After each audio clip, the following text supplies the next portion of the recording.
ginagawa ng isang tulad mo rito? Umalis ka na dito, Minyave. Bago ko pa ituloy ang tangkang pagparusa ko sa'yo noon. Ikaw, sinasabi ko na nga kung masama ka. Ay!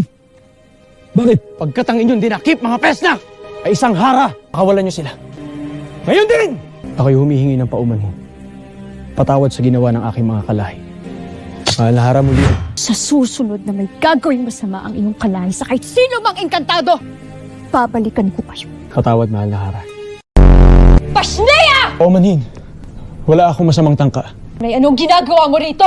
Ibig ko lamang humingi ng paumanhin sa lahat ng aming nagawa. Umalis ka na rito. Huwag ka nang babalik kung ayaw mong ako mismo ang magpaparusa sa'yo. Hangad kong matagpuan mo na ang tamang pasya para sa iyong mga suliranin. Mahalaga ang tungkulin mo dito sa Sapiro. Pero mas makabuluhan ang iyong sarili. May lakas ng loob.